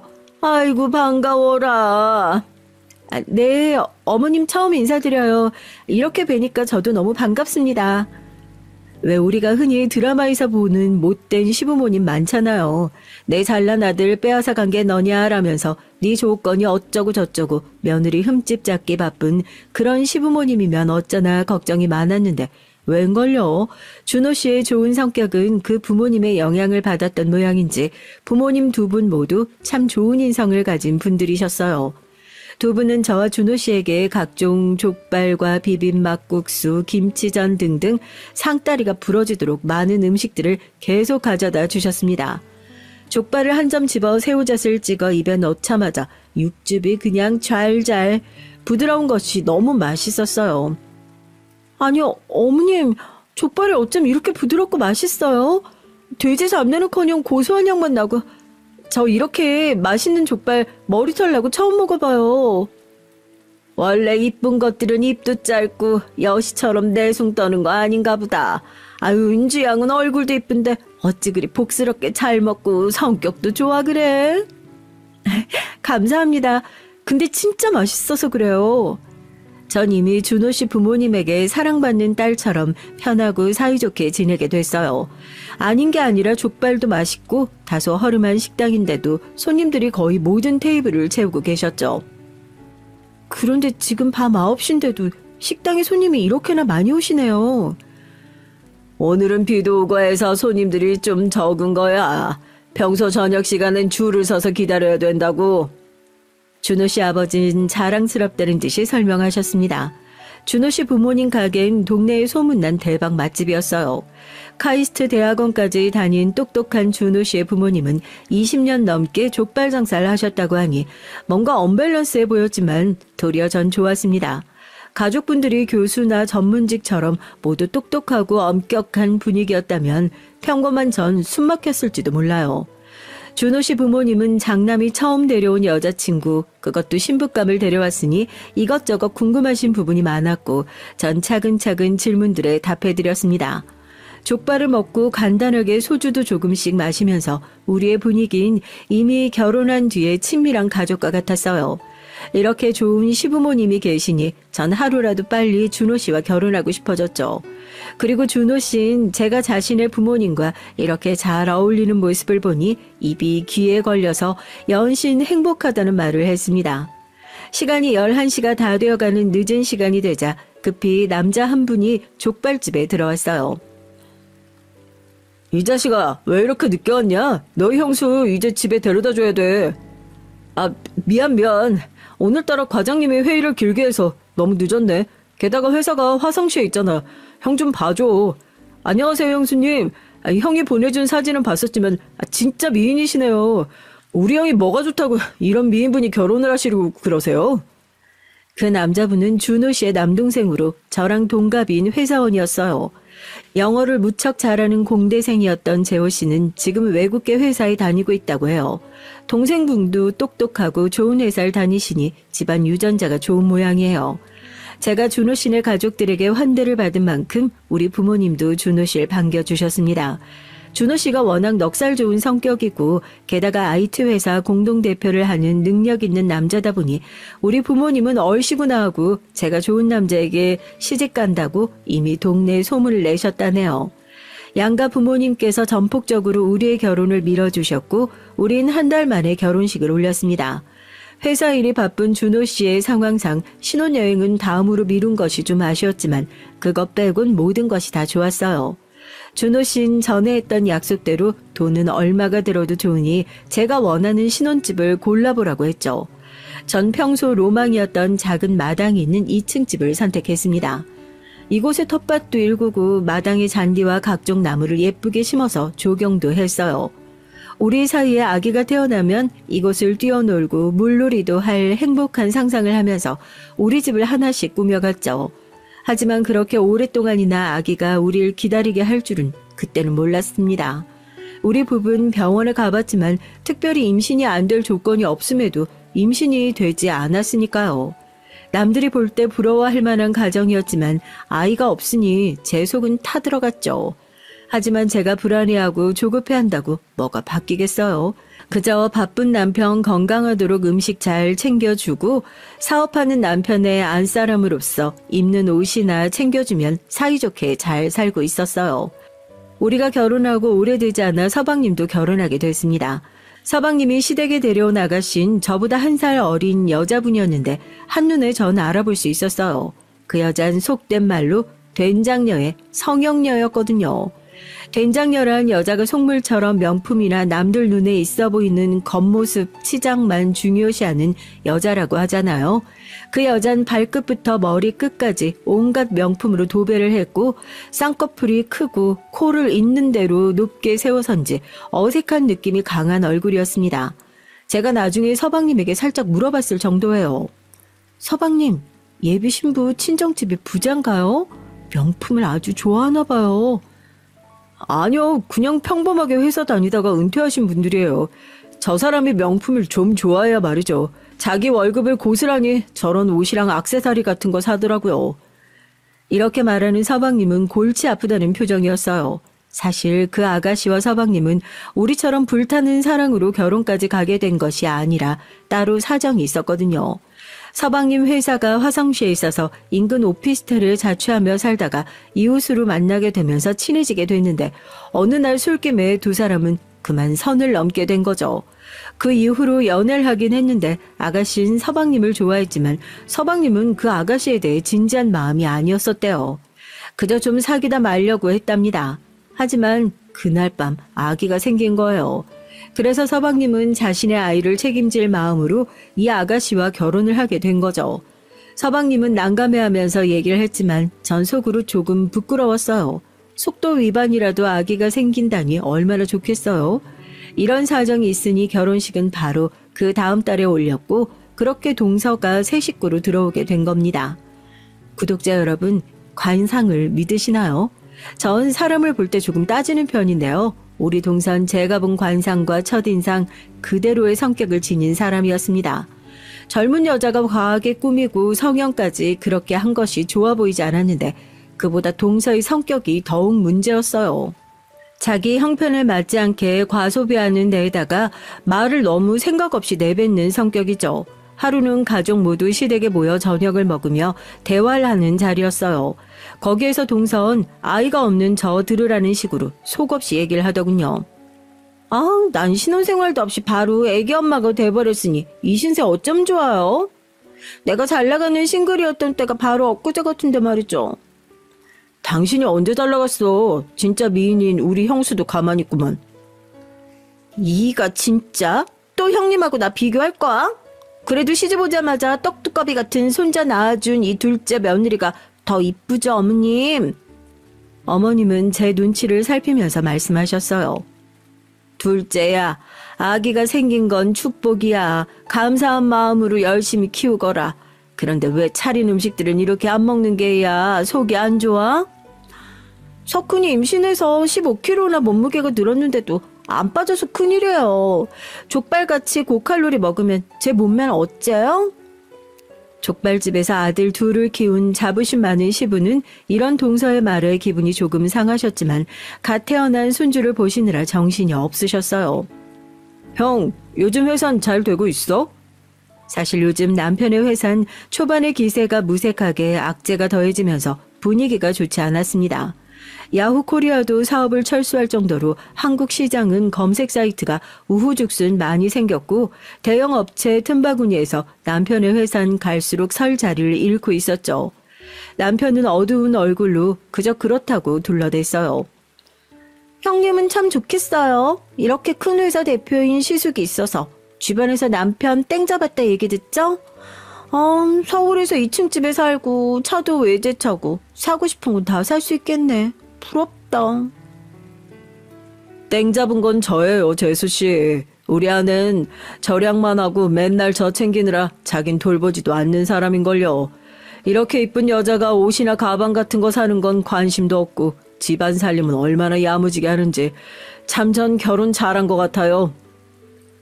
형 말이 맞아요. 우리 형수님 같은 분이 별로 없지. 우리 여보는 곧 죽어도 샤넬 슬리퍼는 신어야 직성이 풀리는 사람이라서 이해 못하겠다. 어느 날 회사에 있는데 나한테 전화해서 비싼 완도 전복 시켜 먹고 싶은데 통장에 돈이 없다고 마이너스 통장 만들겠다고 하는 사람이에요, 이 사람이. 아무리 돈이 없어도 신용카드 돌려가면서 사고 싶은 건 사야만 하는 여자라니까. 서방님은 중산층의 벌이에 씀씀이는 해픈 동서에 대한 불만이 많았어요. 같은 여자인 제가 봐도 이해 불가였으니 그럴만도 했죠. 그러던 한편 2008년 불어닥친 미국발 금융위기의 여파로 한동안 주식과 금융시장은 꽁꽁 얼어붙었습니다. 그때부터 대출받은 사업자금이 묶여있던 데에다가 남편의 회사에서 출시한 어플리케이션까지 갑자기 소비자의 외면을 받기 시작했어요.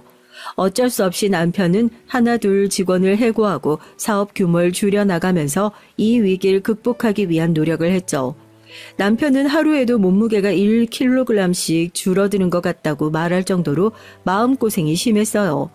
그렇지만 이런 노력에도 불구하고 은행과 금융권에서 회사의 사업자금 회수를 요구하기 시작했습니다.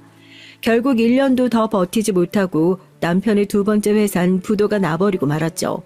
그리고 그동안 우리가 모았던 재산의 가치는 거의 0원에 가깝게 수령하게 됐습니다. 이미 몇백억의 부자가 됐다고 느낀 건 일장춘몽 한순간의 재산이었던 거예요. 심지어 우리가 살고 있던 주택과 회사가 보유했던 빌딩 등 모두 경매의 절차에 넘어갔으니까요. 부유층에서 하루아침에 잘 곳도 없는 거지 신세가 되어버린 셈입니다. 시부모님은 우리가 지낼 거처로 인근 지역에 한 오피스텔을 마련해 주셨어요. 하마터면 오갈 데 없이 길거리에 나앉을 뻔했는데 우리 부부는 시부모님 덕분에 그곳에서 살 수 있었죠. 하지만 우리 남편은 마냥 시름에 젖어서 사업 실패의 우울에 빠져있지만은 않았습니다. 내 남편은 포기라는 걸 모르는 사람처럼 제 길을 노리고 있었거든요. 우린 오피스텔 근처 포장마차에서 밤에 소주를 기울이면서 앞으로 어떻게 살 것인지 고민을 하고 또 잘해보기로 다짐했습니다. 여보, 나 믿지? 이번 사업 실패해서 내가 무얼 어디서부터 잘못한 건지 복귀하고 있어. 나 아직 30대고 젊어. 그리고 나에겐 성공할 수 있는 아이템이 더 있다고. 사업 일으킬 수 있도록 자금을 모으고 주변 사람들의 도움 받는다면 나 다시 일어날 수 있을 거야. 그럼요. 나 당신 믿어. 당신은 내가 아는 모든 사람 중에 가장 똑똑하고 아이디어가 넘치는 남자인걸. 그리고 우리는 아직 젊으니까 걱정 같은 건 안 해요. 내가 있는 힘껏 당신들 도울게요. 당신은 또 해낼 수 있어. 남편은 그 무렵 주변 전문가를 통해 사업 정리에 대해 상담을 받고 있었어요.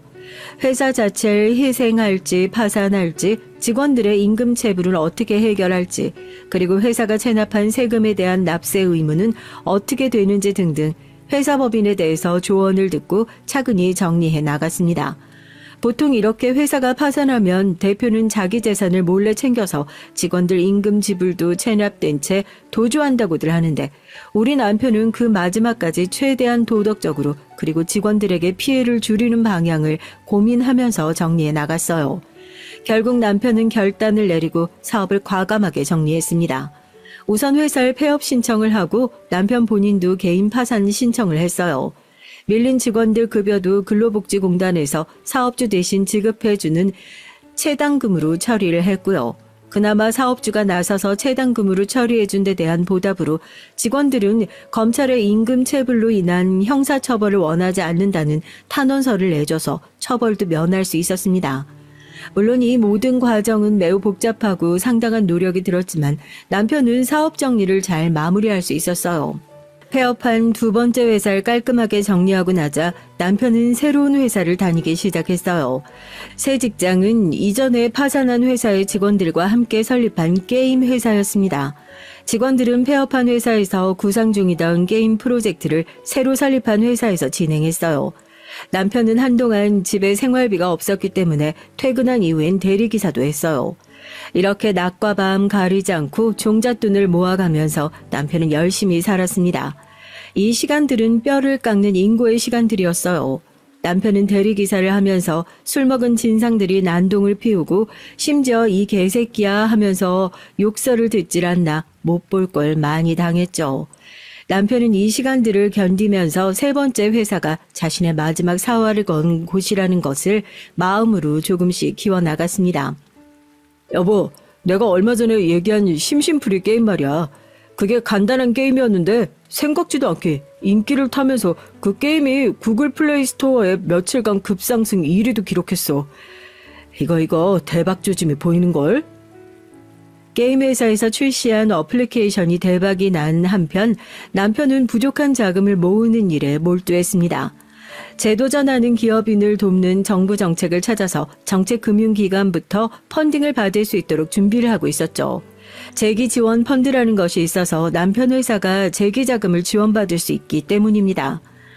새로 세운 회사 직원들은 원래 게임 동아리 친구들로 게임이나 어플리케이션에 대해 잘 알고 있었고 남편은 사업 경험이 많은 대표였기 때문에 회사는 상승세였고 비전까지 있어 보였어요. 히트를 쳤던 심심풀이 게임에 이어 알고리즘을 기반으로 한 맞춤형 영상 채팅 앱까지 개발하기에 이르렀습니다. 이 어플리케이션은 한국 시장뿐 아니라 중국 등 아시아 시장에서도 큰 인기를 끌었죠. 그래서 중국의 거대 기업과 미국의 데이트 앱 관련 큰 회사들이 남편의 회사를 사들이겠다고 제안까지 받았어요. 이렇게 회사는 국내 최초 스타트업 엑셀레이터로 불린다는 제목으로 경영인 잡지에도 실릴 정도로 남편은 벤처기업 경영자로 주목받고 있었습니다. 남편의 유명세는 더해져서 여기저기 강연이 쇄도했고 후배들을 만나면 남편은 이렇게 조언을 했어요. 사람이 태어났으면 인생에 한 번은 무조건 창업하라 라면서 말이죠. 이렇게 남편은 이전의 실패들을 딛고 일어서서 사업에서 성공 가도를 달리고 있었습니다. 눈앞에 큰돈이 오고 갔고 이전의 2층 집보다 더 럭셔리한 강남의 단독주택을 사서 이사를 갔죠. 남편이 두 번째 회사 파산을 한 지 고작 4년 만의 일이었어요. 우린 금방이라도 부자가 될 것만 같았죠. 그렇지만 이렇게 큰 부를 이룬 것보다 더 큰 선물이 우리를 찾아왔습니다. 바로 제가 아기를 임신한 것이에요. 너무나 기다리던 아기가 우리 부부에게 와서 전 행복감으로 어쩔 줄 몰랐습니다. 물론 친정시댁 할 것 없이 모든 가족들이 임신을 축하해줬죠. 전 예쁜 딸아이를 순산했고 시부가 장명소에서 지어준 이름 이진아를 아이의 이름으로 했습니다. 우리 진아는 건강하고 예쁘게 잘 크고 있었고 남편의 회사가 번창해서 생활이 여유로우니까 전 어느 하나 아쉬울 것 없는 삶을 살았어요. 하지만 하늘에서 저희의 이런 행복을 오랫동안 허락해주진 않았습니다. 2016년에 우리나라의 사드 배치 논란으로 중국 회사들이 약속했던 투자 계약을 이행하지 않기 시작한 거예요. 이를 계기로 남편 회사의 자금이 점점 경색되기 시작했죠. 또한 여러 가지 악재가 겹치기 시작했습니다. 직원들의 급여와 퇴직금도 밀려서 10억이 넘는 수준에 이르렀고요. 이를 해결하고자 족발집을 하는 부모님에게 손 벌리는 것도 한계에 다다랐으니까요. 급한 자금 대출을 받고자 사재를 이용했지만 채권자였던 사람들은 하루가 다르게 험악하게 대출을 갚으라며 나왔어요. 남편은 망해가는 회사를 살리고자 동분서주했었고 전 남편을 돕기 위해 시부모님 족발 가게에 나가서 일손을 도우면서 생활비를 벌었습니다. 남편은 집에 녹초가 되어서 돌아왔고 매일 한숨을 쉬고 끊었던 담배와 술까지 했어요. 힘들어하면서 겨우겨우 지탱해온 사업이 도무지 나아질 기미가 보이지 않아서인지 자꾸 죽겠다고까지 푸념하는데 옆에서 보는 저도 정말 힘들었습니다. 남편의 무력감은 날이 갈수록 더해가고 이제 저에게 이렇게까지 말하는 거예요. 난 이제 막다른 길로 몰렸다. 내가 모든 걸 다 안고 가는 게 좋지 않을까? 여보, 내가 없어도 진아랑 잘 살 수 있지? 이렇게 못난 말을 해야 되는데 제가 알던 남편의 모습이 아닌 겁니다.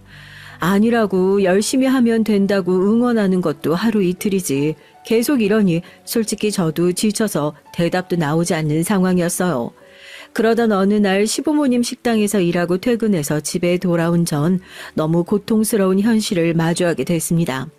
가세가 기울면서 급히 이사를 온 28평형 빌라에 온 집안이 컴컴했고 화장실에서 새어나오는 불빛만 가늘하게 보였을 뿐이에요. 현관에 남편의 신발을 보고 남편이 먼저 집에 왔다고 생각하고 화장실 안으로 들어가 보니 믿을 수 없는 광경이 펼쳐져 있었습니다. 내 남편이 숨져 있는 것이에요. 자욱한 연기 속에 남편은 화장실 바닥에 쓰러져 있었고 그 옆에 타다 남은 번개탄이 있었습니다. 전 그대로 뒤로 나자빠져서 눈앞의 광경에 할 말을 잃고 보고만 있었죠. 이윽고 전 정신을 차리고 남편의 뺨을 쳐댔어요. 여보, 일어나. 여보 죽으면 안 돼. 하지만 이미 남편의 머리도 손도 축 처져선 아무 반응이 없었죠. 전 울면서 119에 신고를 했습니다. 남편을 어떻게든 살려보려고 했지만 병원에 가서 의사로부터 듣게 된 건 이미 남편이 사망한 뒤라는 얘기뿐이었어요. 경찰도 병원으로 와서 저에게 조사를 받으며 남편의 사망 사건 수사를 시작했습니다. 그간의 남편 상황을 얘기 듣고 집에 외부 침입 흔적이 없는 점 등으로 미뤄서 결국 경찰은 남편이 자살을 한 것으로 결론을 내고 말았습니다. 나쁜 사람아, 모진 사람아. 누구는 50살에도 파산했다가 다시 재개해서 더 크게 사업 일으켰다더라. 사람이 독하게 마음먹고 헤쳐나가지 못할 일이 뭐라고 이렇게 황망하게 가버린 거야. 이제 3살 된 우리 애기랑 난 어떻게 살라고 이렇게 혼자 떠난 거야. 전 남편을 떠나보내면서 그가 너무나 원망스러웠어요. 그리고 경찰은 우리 집 식탁에 놓여진 남편의 유서를 발견하고 저에게 전해줬습니다. 부모님 정말 죄송합니다. 이 불효자식은 앞으로 닥칠 일들을 감당할 자신이 없어서 여기에서 생을 마감하려고 합니다. 부모님에게 큰 불효인 줄 알면서 이렇게 할 수밖에 없는 못난 아들을 용서해 주십시오. 부디 이 못난 아들은 잊으시고 부모님께서 건강하게 지내시길 빌겠습니다. 그리고 여보, 당신에게 가장 미안하고 또 미안하오. 내가 7년 전 2번째 사업이 망했을 때 그래도 젊고 자신이 있었어. 당신 덕에 힘을 내서 재기에 성공했지만 이번 실패는 차마 견디기가 힘들더군. 못난 남편이어서 착하고 꽃 같은 당신을 끝까지 행복하게 해주지 못해서 정말 미안해요. 우리 진아 잘 부탁해. 그리고 당신이 나보다 더 좋은 남편 만나서 행복하길 빌게. 당신을 정말 사랑했어. 남편의 유서를 옮겨 쓰고 있는 지금도 저는 흐르는 눈물을 참을 수가 없어서 한참을 아무것도 하지 못할 만큼 이날은 저에게 고통스러운 기억입니다. 이 고통은 아직도 제가 치유하지 못한 상처로 남아있을 뿐이에요. 남편이 스스로 목숨을 끊을 동안 그를 막지 못한 제 자신에 대한 죄책감은 더욱 무거워졌죠. 나에게 살고 싶다고 그렇게 못난 소리를 한 것도 모르고 옆에서 더 잡아줄 걸, 옆에서 더 힘이 되어줄 걸. 남편의 장례식에 많이들 와주셨지만 죄책감과 슬픔으로 몸도 마음도 전 제대로 가눌 수가 없었어요. 사업 실패로 스스로 목숨을 끊은 사람의 아내가 무슨 말을 할 수 있겠습니까? 죄스러운 마음에 고개도 들 수 없었고 아무도 없는 곳으로 도망가고만 싶었어요. 세상을 등진 남편 없이 3살박이 딸을 데리고 홀로 어떻게 살아가야 하나 막막한 마음에 눈물만 흘리는데 장례식장에 서방님이 달려오셨어요. 그리고 자신의 형 영정사진 앞에서 얼마나 서럽게 울고 또 울던지요. 서방님 뒤에 같이 온 동선 기도를 하고 서 있다가 한참이 걸리는 자기 남편을 두고 저에게 다가왔습니다. 형님, 시숙님이 갑자기 이렇게 가실 줄 몰랐어요. 무슨 조짐은 없었어요? 조짐? 무슨 조짐? 내가 우리 남편 죽을 마음 먹었다는 걸 알고도 가만히 있었다는 뜻이야? 지금 내 속이 말도 아니야. 괜한 말 말고 저기 가서 육개장이나 먹고 가. 정 그 순간 툭 하면 속 뒤집어 놓는 동서의 얼굴 보기 싫었고 그녀의 말을 들을 여유 따위는 없었어요. 형님도 참, 내가 뭘 했나요? 난 그냥 시숙도 형님도 너무 안 됐어서 일을 막을 수 없었나 물어본 거지. 뭐 어차피 이렇게 된 거 형님도 좋게 생각하세요. 사업이 3번이나 망해서 형님 마음고생 많았잖아요. 시숙님 사업한다고 형님은 돈 꾸러다니고 족발집에서 종업원처럼 일하고 매일 속만 썩였는데 차라리 잘 됐죠 뭐. 세상에 만상에 지금 시숙 장례식에 와서 한다는 소리가 글쎄. 전 동서의 말을 듣는 순간 눈이 뒤집혀졌어요. 장례식이고 뭐고 까맣게 다 잊고 동서에게 소리쳤습니다. 나가! 당장 내 남편 장례식에서 나가란 말이야! 이 상황에 동선 아연실색하며 뒷걸음질 치다가 식장을 나가버리고 서방님과 시부모님 모두 놀라서 저에게 오셨어요. 무슨 일이냐며 묻는 가족들에게 전 아무 말도 못하고 그대로 실신해버렸습니다. 얼마나 지났을까 전 장례식장에 딸린 작은 방 안에 누워 있었습니다. 그리고 옆엔 시모가 제 손을 잡고 걱정스러운 얼굴로 계셔줬어요. 얘야, 정신이 좀 드니? 나도 아들 잃은 애입니다. 내 마음도 갈기갈기 찢어질 듯 머리가 하얗고 숨쉬기도 싫은 지경이야. 우리 큰아들이 아내 하나는 참 잘 얻었지. 이렇게 지 생각만 하는 안사람 두고 목숨을 끊다니. 그래, 아까 무슨 일 있었냐? 네가 그렇게 그럴 애가 아닌데 둘째한테 소리를 지르고 내쫓아서 말이다. 어머님 죄송해요. 제가 정신이 나갔나 봐요. 그런데 어머님, 저 똑같은 상황이 와도 전 또 동서 내쫓을 거예요. 아니, 지금도 다시 그 얼굴 보면 빗자루 들고 때리면서 쫓을지도 몰라요. 아니, 왜? 걔가 무슨 말을 했다니? 전 시모를 붙잡고 울면서 동서의 말을 전해드렸습니다. 그 말을 들으신 어머님은 극대노하셔서 그대로 시부에게 가서 이 일을 전하셨어요. 그랬더니 뒤이어 시부의 버럭하는 소리가 들렸고 두 분은 한참을 언성 높여가며 말씀하셨어요. 전 안쪽 방에 누워 있어서 정확히 어떤 말씀을 나누는지 그땐 알 수 없었지만 아마 그때부터 동선 이미 시댁에서 복수의 대상이 됐을 겁니다. 그 인면수심의 새치열을 놀린 대가를 치르게 되겠죠. 시부는 서방님을 당장 장례식장으로 불러들이고 고래고래 소리치셨어요. 너, 네 마누라가 아까 와서 네 형수한테 대고 한 말 들었어, 안 들었어? 네? 아니요, 전 모릅니다. 그 사람이 무슨 실수라도. 이 멍청한 놈아. 작은 며느리가 평소에도 꼬락선이 별로고 여기저기 본데 없이 말하고 다니는 건 내가 이미 알고 있었다만 사람으로서 할 소리가 따로 있지. 너희 형 영정사진 앞에서 형수한테 비웃었다더라. 사업 실패하고 사고만 치던 남편이 죽어서 잘 됐단다. 이게 사람이냐? 어? 이게 사람이 할 소리야? 인연이 그런 개소리를 했단 말이에요? 믿을 수가 없어. 진짜고 말고 니네 형수가 어디 실현할 사람이야? 그 말 듣고 니네 형수가 실신했다가 좀 전에 깼는데 너 이놈아 당장 그년이랑 이혼해. 네가 이혼 못하면 너까지 오적에서 파버릴 거야. 아버지, 이혼이 대수예요? 하다 이게 별말을 다 하네. 내가 오늘 인연 복날 개패드 잡아버릴 거예요. 서방님은 부글거리면서 화를 더 이상 참지 못하겠다는 듯이 벌떡 일어나서 나가버렸어요. 이후에 동서와 서방님 간에 무슨 사단이 났든 전 관심 없었습니다. 우리 남편이 세상에 없는데 그딴 일들이 다 뭐겠어요. 전 시부모님을 의지해가며 겨우 남편의 장례식을 마쳤습니다. 남편의 장례식이 끝나자마자 살고 있던 집을 팔기 위해 부동산에 들렀죠. 남편 사업 정리해야 해서 되도록 급히 팔아주세요. 아유, 사정은 딱하지만 지금 비수기라 집을 사려는 사람이 별로 없어요. 웬만하면 시세보다 많이 낮춰서 내놓아야 팔릴 것 같은데 어쩌죠? 부동산 사장님은 제가 알고 있던 시세보다 2억이나 깎아서 내놓으라고 하더군요. 남편의 사업을 정리하면서 갚을 돈이 얼만데 유일한 재산도 값어치를 못 받는 건지 정말 암담하기만 했어요. 그런데 남편과 회사의 공동대표였던 신 대표가 절 찾아와서 얘기를 해주는 겁니다. 재수씨, 우리 이 대표는 그저 약한 마음을 먹고 그렇게 된 게 아닙니다. 그게 아마 이 대표에겐 최대한으로 재수씨와 가족 그리고 회사 직원들을 보호할 수 있는 방법이었던 거예요.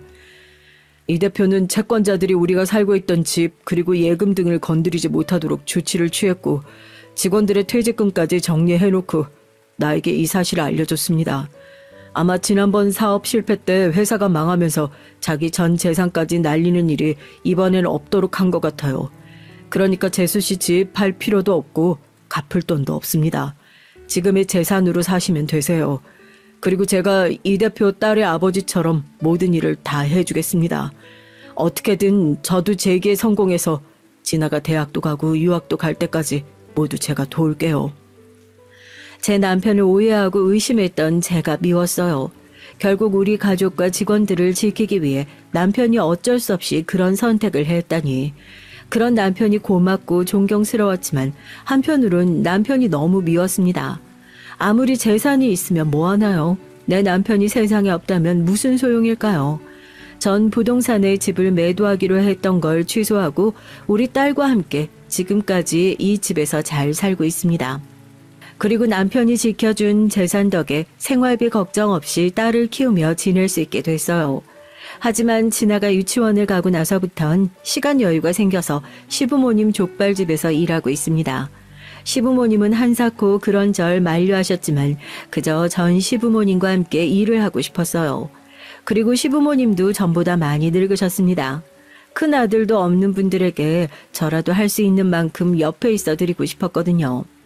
아, 그 싹퉁머리 없는 동선 어떻게 됐냐고요? 서방님은 그날 장례식을 뛰쳐나간 뒤 동서에게 마구 퍼부었다고 합니다. 비단 그 실언뿐 아니라 그전부터 서방님은 동서에게 쌓인 불만이 많았으니까요. 내 형이 사업 실패만 했으니 잘 죽었다고 형수한테 말한 게 사실이야? 네가 성형이라 해대더니 이제 뇌까지 성형해서 미친 거 아니야? 어떻게 그런 소리를 형 장례식장에 형수한테 할 수가 있어? 아우, 알았어. 내가 잘못했어. 그냥 말실수 좀 한 건데, 그거 갖고 형님은 날 쫓아내고 당신도 이렇게 무섭게 그러기야? 이렇게 반성 없이 대충 넘어가려는 동설, 서방님은 결국 참지 못하고 뺨을 2대 때렸어요. 그리고 동선 남편이 자기를 때렸다는 사실에 열이 받아서 바로 집을 뛰쳐나가선 친정에 가버렸다고 합니다. 그리고 6살밖에 안 된 자기 아들도 집에 둔 채로 자기 친정에서 며칠 동안 버티고 안 왔대요. 서방님이 직접 친정으로 자기를 데리러 와서 때린 걸 싹싹 빌기 전까지 집에 돌아가지 않겠다는 문자를 보냈다는군요. 말도 나쁘게 하고 머리도 안 좋은 동서였습니다. 지금 그렇게 자기가 자존심 세우고 뻗팅기고 있을 상황이 아닌 것도 모르고 말이죠. 서방님은 이와 같이 하소연했습니다. 차라리 이번 기회에 그 여자랑 갈라설 겁니다. 그동안 아들 하나 보고 참으면서 살았어요.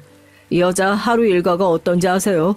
남편은 이른 아침에 뚜벅이로 회사로 출근하는데 이 여자는 늦지막히 일어나서 석훈이 아침도 대충 챙겨서 유치원 셔틀버스 태워 보내놓고 내 차 한 대 있는 거 끌고 나와서 맨날 동네 엄마들이랑 몰려다니고 놀았어요.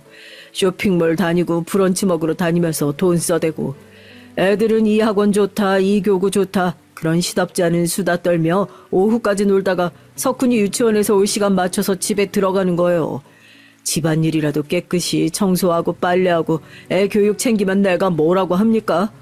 맨날 집은 어질러져 있고 설거진 쌓여있고 늦게 퇴근해서 들어가면 피곤한 남편한테 대고 누구 집은 어쩌고 저쩌고 돈 없다고 지랄거려요, 이 여자. 사치가 심해서 한글도 못하는 석훈이를 죽어도 영어 유치원에 보내야 한다질 않나. 자긴 집에서 책 한 권 안 읽으면서 다른 집에서 100만 원 넘는 전집 산다고 들었으면 그냥 우리 아들은 무조건 사야 한대요.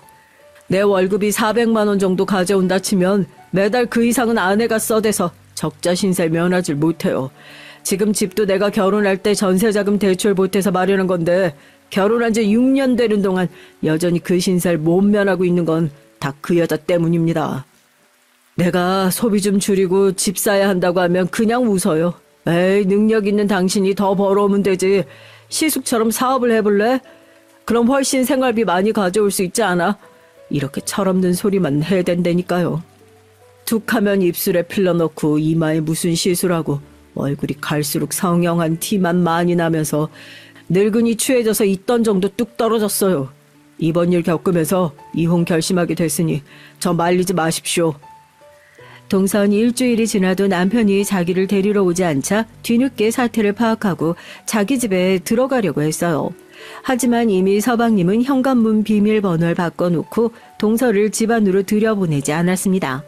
당장 이혼할 테니 집에 올 필요 없다는 말로 동서를 내쳤죠. 깜짝 놀란 동서는 시부모님 족발가게로 달려가서 사정을 했대요. 그이가 저랑 이혼하겠다고 저리 무섭게 나와요. 아버님 어머님이 제발 좀 알려주세요. 하지만 시몬 그런 동서의 손모가지를 꾹 잡고 잔뜩 눈에 힘이 들어간 채로 말씀하셨어요. 내가 우리 애들 키우면서 사람은 착하게 살아야 한다. 인성 올바르면 하늘에서 복을 주신다. 그런 말하면서 키웠던 사람이야.